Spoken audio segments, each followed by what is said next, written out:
Welcome back to my YouTube channel wonder NIX. আসলে আমি মাসির বাড়িতে আছি, তো মাসির বাড়ি থেকে আমি আসলে একটা মন্দির ঘুরতে বেরিয়েছি।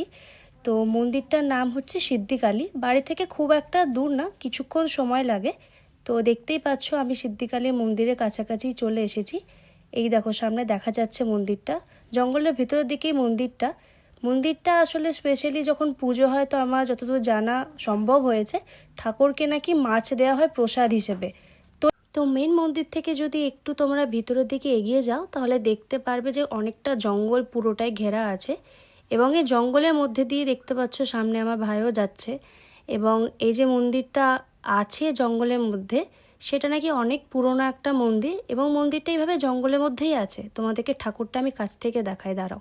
দেখো দেখতে পাচ্ছ খুব একটা এরমভাবে ঘেরা নেই, কিন্তু একটা থানের ওপরে ঠাকুরটাকে বসানো আছে।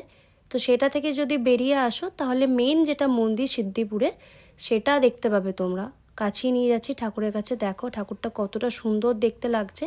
বেশিক্ষণ আসলে সময় কাটাইনি, এরপর একটা অন্য জায়গা ঘুরতে যাবো ওই কারণে বেরিয়ে পড়েছিলাম। তো এখান থেকে বেরিয়ে আমরা যে মেন লোকেশনটা যাচ্ছি সেটা হচ্ছে, তোমরা অনেকেও হয়তো রঘুনাথগঞ্জ যারা থাকো তারা জানো, সদরঘাটে যাচ্ছি।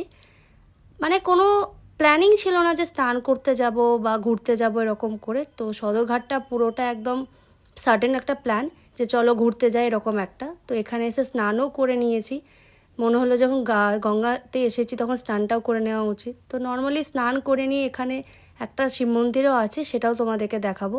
শিব মন্দিরটা আসলে গঙ্গার একটুই পাশে, যে কোনো একটা ঘাট যদি দেখতে পাও ওই ঘাটের পাশে তুমি দেখতে পাবে যে মন্দিরটা আছে। আবহাওয়াটাও অনেক সুন্দর ছিল, ঠান্ডা ছিল।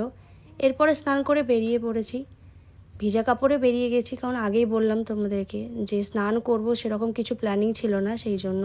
তো আশা করছি ভিডিওটা ভালো লেগেছে, ভালো লেগে থাকলে লাইক শেয়ার সাবস্ক্রাইব করে যেতে ভুলো না। দেখা হচ্ছে পরে ভিডিওতে।